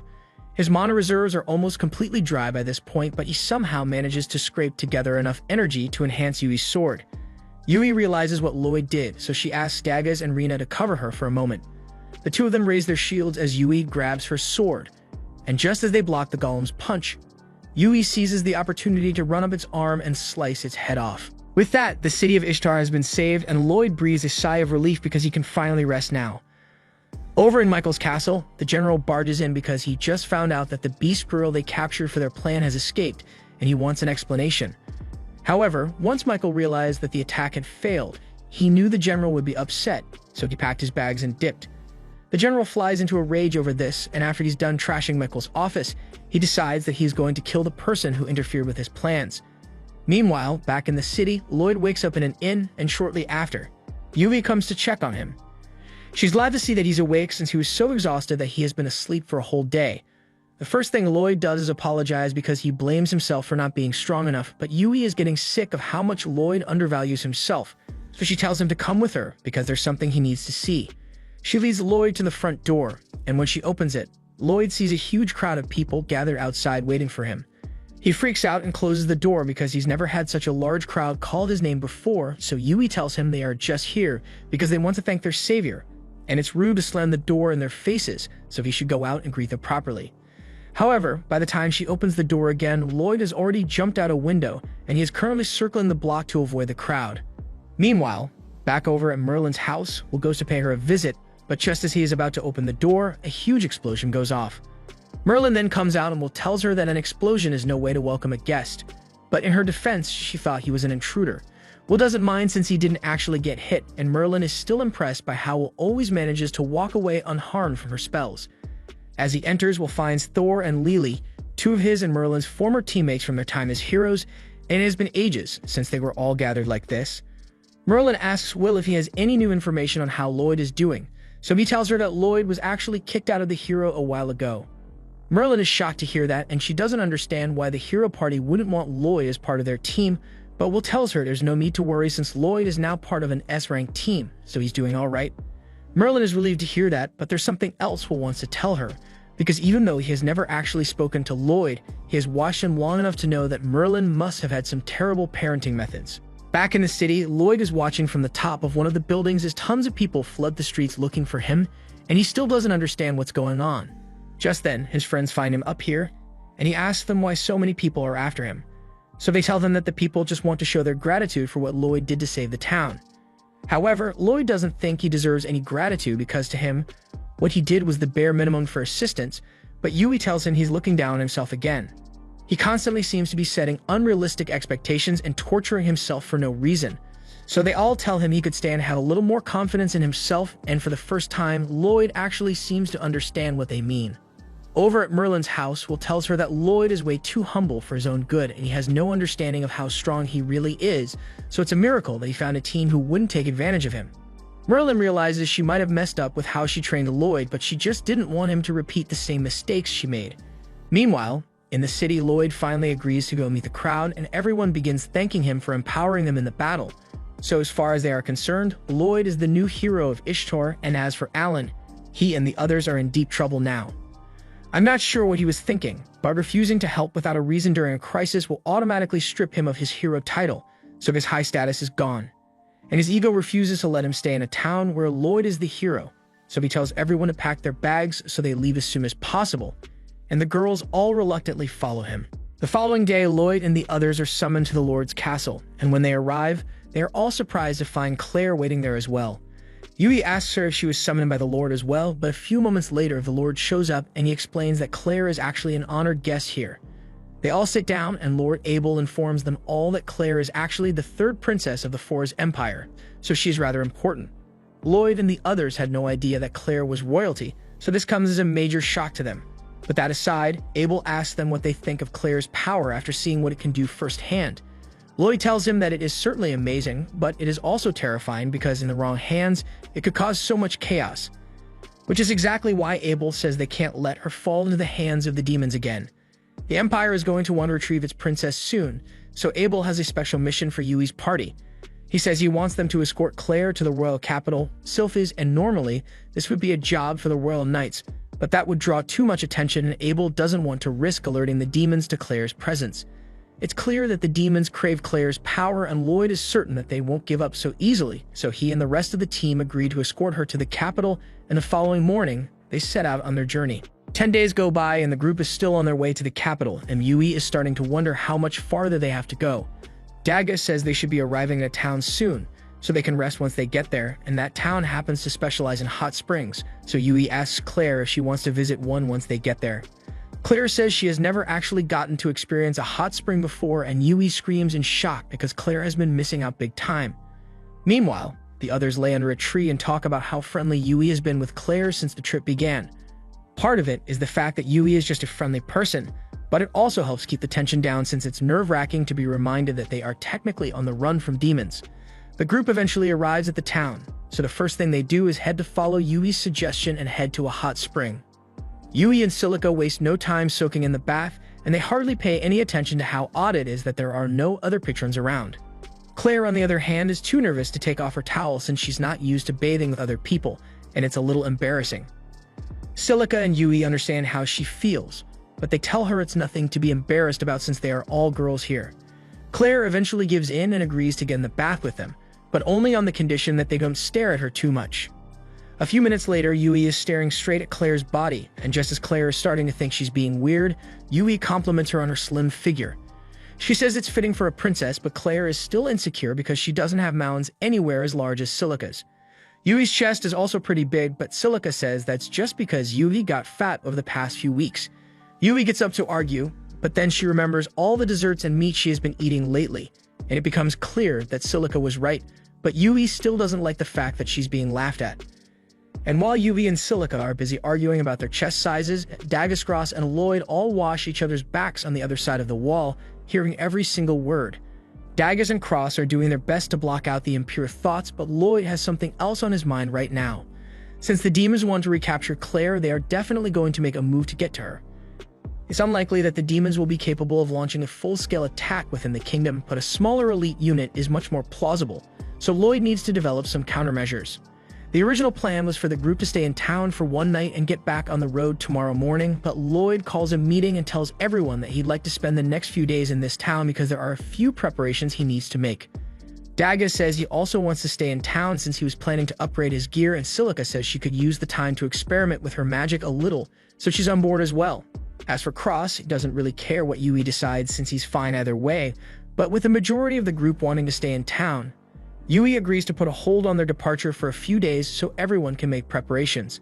The next morning, Dagas heads out to take a look at the various weapon stores in the area, but even though he has been searching all morning, he hasn't found what he's looking for yet. As he is walking down the street, he spots Yui and Claire down by a boat, and they seem like they are on their way to go sightseeing. Yui asks him what he's doing, so Dagas explains that he has been meaning to get a new shield since the one he uses now is getting pretty old, but he hasn't had much luck finding a replacement, and he has already checked all the weapon shops in the city. Claire says she recalls seeing a weapon store in one of the back alleys, but the place did look pretty worn down, so she's not sure if Dagas will be able to find what he's looking for there. He makes his way to the store, but once he gets inside, he finds no one inside. He wonders if this place is abandoned, but then he notices all the high-quality weapons hanging on the wall, so he is sure he's in the right place. Just then, the owner comes out and he initially starts yelling because he thinks Dagas is one of the hooligans who like to cause trouble in his store, but Dagas has no idea what he's talking about and tells him that he just came here because he wants to take a look around, so the old man apologizes for the misunderstanding and lets him continue browsing. While Dagas is taking a look at the shield selection, a group of guys walk into the store and their leader, Karen, starts yelling for the old man to get out here. Just then, Karen notices Dagas over there and he's surprised to see that this place actually has a customer, so he obnoxiously yells over at him and asks if he's really here to shop.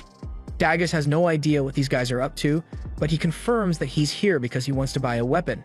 And as soon as he says that, the guys all burst out in laughter. They assume Dagas must be a low-ranked adventurer if he's shopping at this rundown place, but just then, the owner comes out and he looks pissed.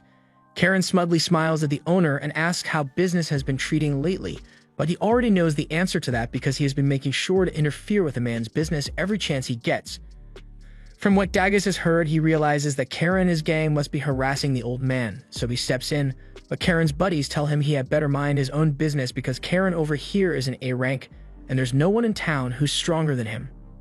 At least that would be the case if an S-rank shield bearer wasn't standing right in front of him. However, Karen has no idea about Dagger's rank, so he continues to praise himself for being A rank. Dagger asks what an A-rank adventurer like him is doing harassing an old man. So Karen explains that he has been trying to get the man to sell him an artifact, but every time he comes here, the man turns him down because he says Karen isn't worthy. He doesn't want to sell that artifact to someone who wouldn't be able to bring out its full potential, but Karen isn't taking no for an answer, so he says he'll just beat the old man up until he hands it over. As soon as Karen says that, Dagger steps in and calls him a disgrace to all adventurers for even thinking about doing something like that. One of Karen's friends gets mad and throws a punch at Dagger, but that shit was weak, so Dagger grabs his arm and twists it behind his back. He then pulls his shield out of storage and rams the entire group out of the store, leaving Karen incredibly confused because he thought Dagger was just some random low-rank adventurer. But Dagger calmly pulls out his adventurer's ID and informs them that he's S-rank. He would have mentioned it earlier, but he thinks bragging about your rank is lame, so he didn't want to stoop down to their level. After everything that just happened, the old man has made up his mind, so he gets Dagger's attention and says he has a favor he'd like to ask of him. Meanwhile, back at the inn, Lloyd is busy working on his magic when Yui and Claire get back from their sightseeing. Yui asks him what he's doing, so he tells her he's trying to improve on his support spells, although he is also considering learning some new magic as well, but he's not sure what to try. Yui suggests that Lloyd should learn some attack spells, and he says he could do that, but he doesn't think it'd do much good since he's sure Silica's attack spells are better than anything he could do, and for once, Yui can understand why Lloyd would feel inferior since it's nearly impossible to find a mage as powerful as Silica, so her magic is no joke. Meanwhile, Silica is out in the forest training her magic. During the last battle, if Lloyd and Claire hadn't shown up when they did, then she is certain that they would have died. She can't keep relying on Lloyd to save the day, so she wants to get stronger, and to do that, she's going to have to upgrade her spells. She spends the next few hours working on a high-level fire spell, but so far, she hasn't been able to get it to work without it exploding in her face. However, she refuses to give up because this is all part of the learning process. Back at the inn, Lloyd and the others are having some tea, and Yui tells him that it's not a stretch to say that Silica is a genius when it comes to magic, but her raw talent for magic isn't what makes her special. It's the fact that she won't quit until she masters a spell, no matter how hard it is or how long it takes. And that resilience is being showcased right now because Silica is still hard at work training her new spell, and she's finally starting to make progress because it didn't blow up in her face this time. She is excited that she finally managed to maintain control over the spell, but she might have gotten a little too excited because she ends up slipping off the rock she was standing on, and once her footing is lost, her control over the spell crumbles as well, so a huge explosion goes off in the forest. Fortunately, Silica managed to survive the blast mostly unharmed, and she's glad she didn't accidentally start a forest fire, but she can't believe she made such a silly mistake. Whenever she's in public, she always makes sure to keep track of her surroundings, but when she's alone, she tends to let her guard down too much. Her clothes are pretty much ruined now, so she thinks she should end her training here and head home for the day.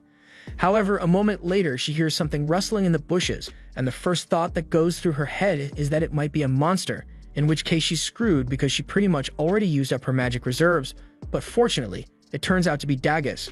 They are both surprised to see each other, so Silica asks Dagger what he's doing out here. It's kind of a long story. When the old man said he had a favor to ask, he proceeded to show Dagger a great shield forged by one of the best blacksmiths in Rylands. This shield is known as Aegis, and Curran was trying to get his hands on it because it is able to block any attack and is practically indestructible.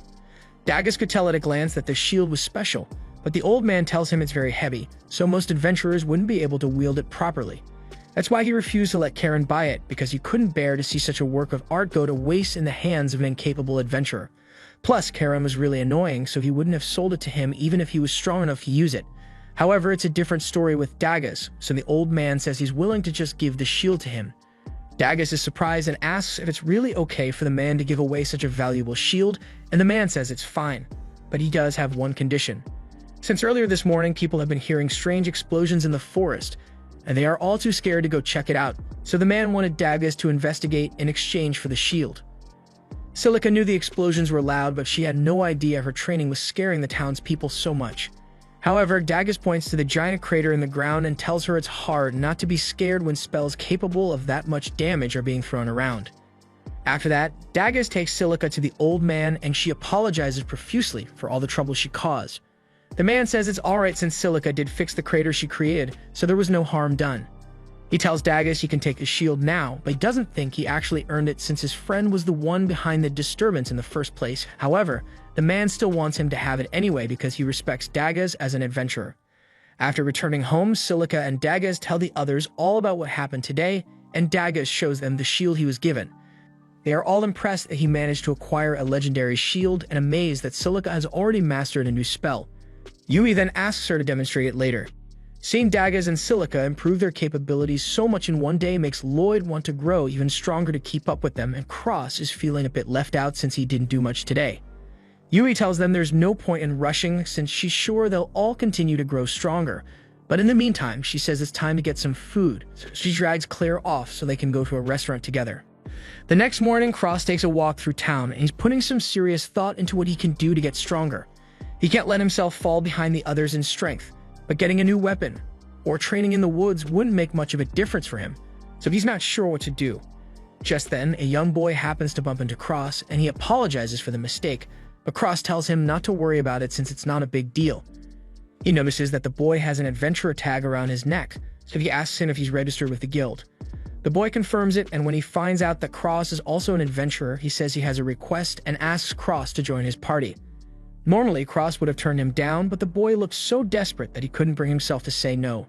Besides, he's got some time to spare, so he might as well go along with it. The boy's name is Lin, and he brings Cross over to the town's Adventurers Guild so they can get started. Cross notices that Lin is carrying a bow and arrows, so he must be an archer as well, but that makes him wonder why Lin has been going around without a party when archers aren't suited for solo adventuring. However, it's not long before everyone in the guild recognizes Lin and starts talking about how sorry they feel for Cross since the boy will do nothing but drag him down. It doesn't take a genius to figure out that Lin is a walking disaster when it comes to using a bow, so no one wants anything to do with him, and Lin apologizes for not mentioning it earlier. He reveals that he is actually E rank, and he understands if Cross doesn't want to help a loser like him anymore. Cross says he's not leaving. To make Lin feel better, he tells him that he's also trying to find a way to grow stronger, so Lin assumes that means Cross must be low-ranked just like him and cheers up because that makes them low-ranked brothers. Cross decides it's not worth correcting Lin's misunderstanding, so he says they should start by looking for a quest on the notice board. While Cross is busy with Lin, Yui is out in town looking for a great dessert shop she heard about earlier, but she's starting to get worried about gaining weight from all the food she's been eating lately. Just then, Yui hears a commotion to her right, so she turns and sees a pompous noblewoman yelling at a boy for getting mud on her dress. The boy is terrified and apologizes for the mistake, but isn't about the dress anymore. The noblewoman just wanted an excuse to make him a victim. She orders her guards to take the boy's life, and look at the smile on that man's face. He's been waiting for a reason to kill someone for ages now. The townspeople all know this isn't right, and they want to help, but that woman is the heir to House Windy, and if they did anything to stop her now, they'd just end up as her next victim. The soldier raises his sword, and he is about to cut the boy to pieces, but all of a sudden, Yui yells for him to stop. The woman is outraged and demands to know who would dare to interfere with the orders of someone as powerful as her. Yui has absolutely no clue who this woman is, and she couldn't give a damn either. All she knows is that she's looking at a ratchety, big-back old hag who gets off on bullying the weak, and she won't stand for it. The woman gets flustered and orders her men to kill Yui first, so all of them charge without hesitation. Yui tells the boy to hurry up and get out of here while he has the chance, and as the guards strike, she pulls her sword out of storage to defend herself. The men are all confused because they could have sworn that Yui didn't have a sword a moment ago, and normally seeing something like that would be enough for me to reevaluate whether I really want to be fighting this person, but the woman orders them to keep fighting, so they do as they are told. Meanwhile, Cross and Lin are out on their first quest, and their goal is to kill these red slimes. Cross thinks a mission like this should be easy enough to complete even with Lin's abysmal skill, so he pulls his bow out of storage and gets ready to fire. However, he forgot that he's pretending to be a low-rank adventurer right now, so after Lin saw him use storage, he had to make up an excuse and said it's just a basic spell one of his friends taught him. Anyway, it's time to take care of the slimes, so Cross takes aim and fires a few arrows straight through the cores of 3 slimes. Lin thinks Cross is amazing, but Cross tells him he can't just sit there and watch, so he should try shooting a few slimes as well. Lin agrees, so he gives it his best shot and launches a few arrows at the slimes, but he has aimed worse than my ranked teammates, so training him is going to take forever. Back in town, Yui is still fighting the guards, and the woman doesn't understand why her men are having so much trouble handling a single girl. The people in the crowd eventually recognize Yui as the famous sword prodigy who attained S rank at the young age of 16. Knowing who she really is, the people understand why the guards haven't been able to beat her, and to be honest, she's probably taking it easy on them, so she doesn't accidentally kill anyone. Yui asks the noblewoman if she's ready to give up yet, but she still has one trick up her sleeve, so she gives the signal for the mage hiding in the crowd to cast the spell. All of a sudden, a magic circle appears beneath Yui's feet, and a moment later she is bound in place by several magic chains. These chains will slowly drain Yui's mana until she's unable to move, so there's no way for her to fight back now. The noblewoman then orders the guards to finish Yui off once and for all, but all the commotion seems to have attracted the attention of a woman who was passing by, so she comes down to see what's going on. She knows it's not her place to tell people not to fight, but 4-on-1 seems a little unfair, so she decides to even the playing field a little. The woman looks like she only took a single step, but in the next moment, all of the noblewoman's guards pass out. Yui is the only one whose eyes could actually keep up with what happened, because in that split second, the woman dashed behind all the guards and came back to her original position. She was so fast that she probably could have stopped for coffee along the way, and no one would have noticed. And while Yui generally avoids killing people, this woman has no problem taking a head or two home with her as a souvenir. So as she threatens the noblewoman, she passes out in fear. Now that the battle is over, Yui thanks the woman for saving her, but she also has a favor she'd like to ask. She thinks the woman's speed is incredible, so she wants to know how she can become as strong as her. The woman tells Yui that she's already incredibly strong for her age, so there's no need to rush things, but Yui says she has her reasons. She explains that she has a white mage named Lloyd in her party and he is truly incredible, so she wants to get stronger to make sure she's not a burden on him. The woman is surprised to hear Lloyd's name mentioned, but then she realizes that Yui must be the leader of the party that Merlin mentioned. The woman turns out to be one of the former members of Merlin's party, and she's officially interested in Yui, so she agrees to train her a little. Meanwhile, back at the inn, Lloyd has been racking his brain non-stop trying to optimize his spells, and the others are starting to get worried about him. They suggest he should take a break since holding himself up like this isn't good for him, and Claire offers to go on a walk around town with him. As for Yui, she's currently out in the woods with the woman, and the woman finds it a little concerning that Yui just followed a random stranger out into the woods without hesitation. Yui says it's fine since she knows the woman isn't a bad person, but she would like to know her name though. The woman is a little hesitant since she doesn't want to reveal her true identity, so she ends up giving Yui a fake name and says she is called Lilith. The long pause just now made Lilith seem even more suspicious than before, but Yui is still fairly certain that she's a good person, so she's going to try and learn as much as she can from her. Speaking of learning, Cross is currently trying to teach Lin how to use his bow properly.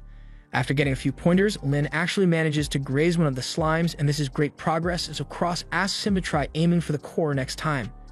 Lin says he understands, so he pulls his bow back again, and this time he actually manages to destroy the slime's core.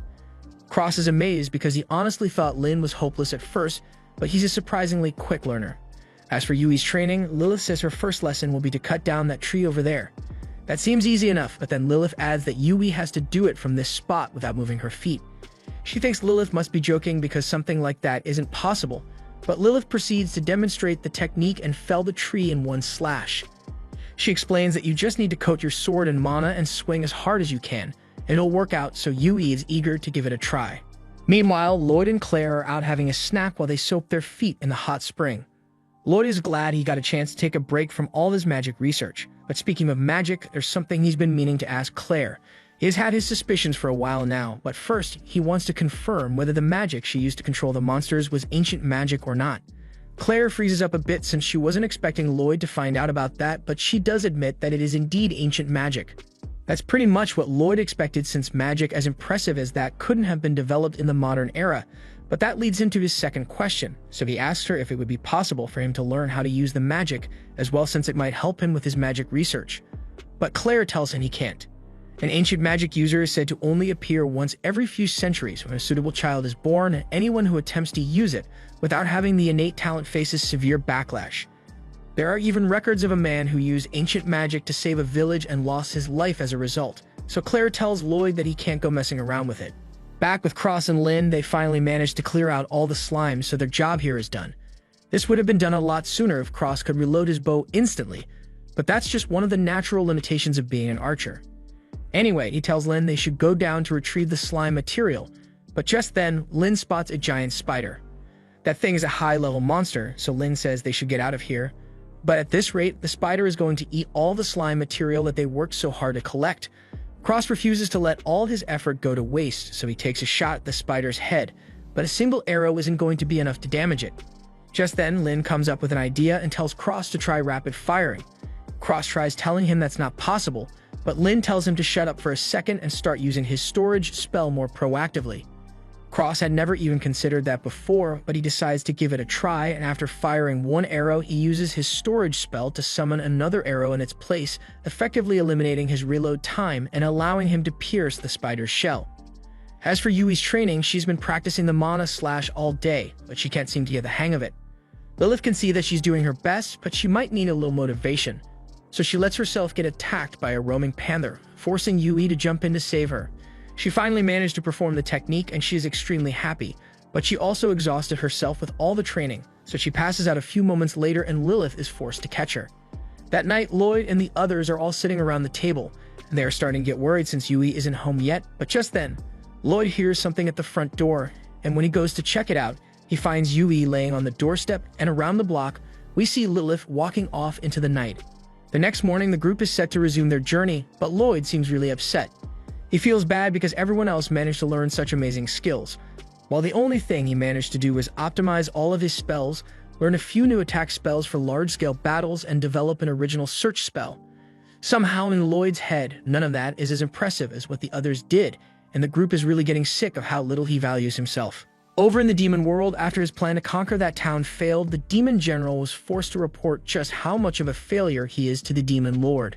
The demon lord is incredibly disappointed with the general because the army of monsters was meant to be the cornerstone of their invasion of the human world. He regrets putting so much faith in him, but it's too late to come up with another plan, so the demon lord orders the general to locate Claire and resume the invasion plan, otherwise he'll be stripped of his position. The general has no choice but to obey, but how is he supposed to find Claire when he's got no clue where she is? At that moment, the count shows up in front of the general, and he is pissed because the count ditched him as soon as the plan failed. However, before he could strangle him to death, the count tells him to wait because he has valuable information to give. He tells the general that Claire is currently on her way to the royal capital, and she is being escorted by a party of S-rank adventurers. He even offers to help the general capture her because he wants to make up for ditching him, and the general doesn't have many options, so he accepts his offer. Meanwhile, Lloyd and the others are still on the road, but tensions seem to be running high because everyone goes into full-on attack mode when a bunny jumps out of a bush. Lloyd does a quick scan and tells everyone they can relax because there are no demons in the area. They are all relieved, but that little jump scare put them on edge, so they decide to take a break to calm down. While they are all sitting under the trees, Yui notices that Lloyd is smiling a lot, so she asks what that's all about. Lloyd says it just makes him happy to see that everyone has improved so much. Yui can already see where this is going, so she asks Lloyd about his own improvements, and unsurprisingly, Lloyd says he has been doing his best so far, but he needs to work even harder so he doesn't become a burden to the others. This is the 7th time they had to talk to Lloyd about this, but he still doesn't seem to get it, so Yui tells him to think back to the celebration that was held for him back in town. Lloyd says he understands that he's not incompetent now, but he still thinks he could do better to keep up with everyone on the team. However, the others tell him that the only reason they've been training so hard recently is because they are trying to keep up with him. Lloyd tries telling them that his skills are nothing special compared to his master, and while the others don't exactly know who Lloyd's master is, Claire, for one, can say for certain that from what she has seen, Lloyd is the most powerful person on this team. Yui tells him he needs to start recognizing what he's capable of because if he keeps underestimating himself, then he will never be able to draw out his full power in battle. Lloyd was barely following along just now, but he gets what the others are trying to tell him, so he promises to be more confident in himself from now on. Meanwhile, the one who gave Lloyd all his confidence issues is currently in the royal capital looking for an old friend. Her search leads her to the royal castle, so she tries to head inside, but the guards stop her at the gate because only authorized people are allowed to enter. Now Merlin could have easily gone invisible or flown over the wall or something, but instead, she uses magic to put the guards in a genjutsu. She then heads into the castle, and she eventually comes across a library that seems interesting, but this is all just part of an elaborate illusion. She walks over to one of the back walls, and with the wave of a finger, she dispels the illusion magic on it, revealing a hidden door. She was just about to knock, but before she could, Lowen came out to welcome her. She could tell the unexpected visitor was Merlin because her mana has a nice scent to it, and it's nice to see her again, so they sit down for some tea. First things first, Lowen informs Merlin that the previous demon lord's son is now in charge of the demon magocracy, but they've been low for the past few years, so things here have been pretty peaceful. Merlin thinks the Emperor must like Lowen a whole lot to be letting her use the castle library as her research lab, but things just kind of turned out this way when Lowen tried mimicking some of Merlin's magic. Merlin says she doesn't have any magic that's worth mimicking, but Lowen calls BS on that and reminds Merlin that she's the one who originally developed the technique to use storage magic, and she can cast countless spells without needing an incantation, all achieved by applying her personal analysis of ancient magic. Merlin says those were all necessary innovations to defeat the Demon Lord, but speaking of the Demon Lord, Merlin wants Lowen to take a look at this book. It's only half of the original grimoire, but Merlin wants Lowen to check if it still contains the power to seal the Demon Lord away. Lowen asks if Merlin thinks the Demon Lord is going to attack again, but right now it's just a possibility, and she wants to be prepared in case. Back with Lloyd and the others, they are making great time, so they should arrive in the town of Shores in the next few hours, and from there, it'll only take a day to get to the capital. Claire is feeling a little uneasy since it's going to get dark soon, and if they don't get out of the forest before nightfall, it might end up getting attacked by monsters. Cross doesn't think that will be an issue since Claire has the power to control monsters, but she reminds him that the spell still takes a while to cast, so if they get caught off guard, she won't have enough time to activate it. Just to be safe, Lloyd decides to do a quick scan of the area to make sure there are no monsters nearby, but when he tries to do so, he realizes that something is interfering with his spell. A moment later, a thick fog rolls in around the group, and they can all tell that this isn't good, so Silica says she'll blow the fog away using her wind magic. However, when she tries getting her staff out of storage, she realizes that the fog is interfering. There is no way this is just a coincidence, so they all conclude that this has to be a work of the demons, but there's no way the group can fight like this, so their best chance at making it out of here is to run straight to Shores to seek shelter. Meanwhile, in the royal capital, Lowen has just finished analyzing the grimoire and she tells Merlin that there's still mana left in there, but it's just the remnants of Sybil's magic. Merlin is glad to hear that because it means they still have a chance, and that's good enough for her. She tells Lowen about Lloyd and the fact that he has the potential to become a chosen one, just like she and Sybil were back in the day, and the reason Merlin is so sure of this is because of the incident that happened when he was younger. He accidentally picked up the grimoire, and the second he touched it, it reacted to him, which means you must be compatible with its magic.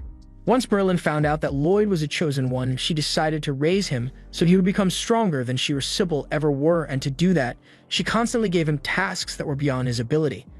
It was an effective strategy to force him to grow, but Merlin now realizes that constant training and belittlement isn't a good way to raise a child. Eventually, Lloyd ended up running away from home, and he is now part of an S-rank party escorting the Beast Princess to the capital. It has been ages since Merlin has gotten to see Lloyd, and she really misses him, which is part of the reason she came to the capital in the first place, so she can talk to him once he arrives.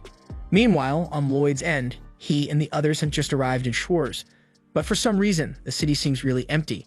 The fog here is a little thinner, so Lloyd is able to enhance Silica's mana enough for her to summon her staff, and once she has it, she uses her wind magic to blow the rest of the fog away.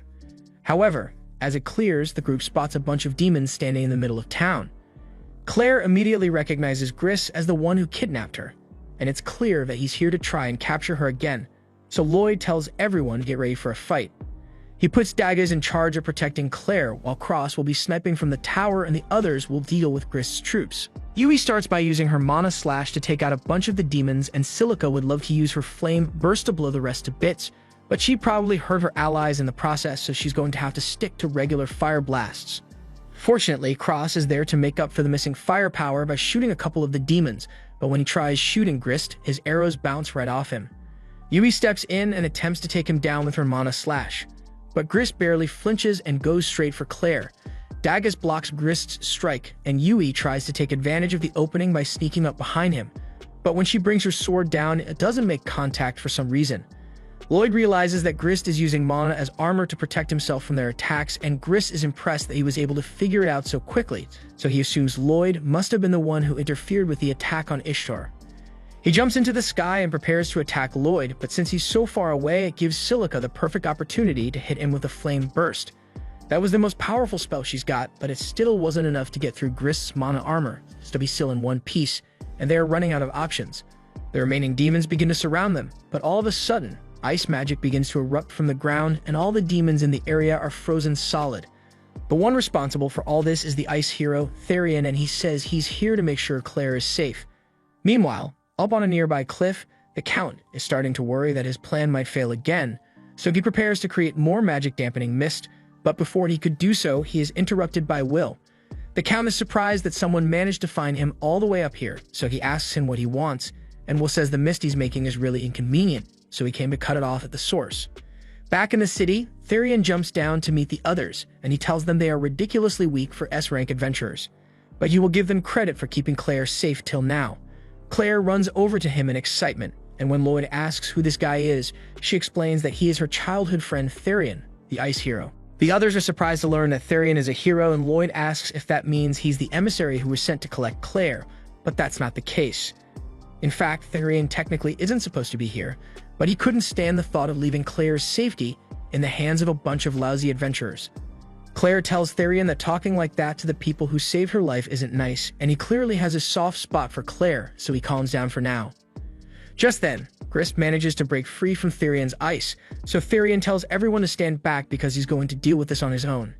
He sends another ice attack towards Grist, but it barely does anything, so Therian is going to have to take this fight seriously if he wants to beat him. Grist is impressed with Therian's abilities because not only is he casting magic without using a chant, he is also using his body as a catalyst without freezing himself. Therian explains that his body has an affinity for all ice magic, and it has been that way ever since he was born, but there's no point in explaining the details to Grist because he's going to be dead soon. Therian then proceeds to drop a large cluster of ice on top of him, and this actually scares Grist enough to force him to dodge, so it is confirmed that he can still take damage.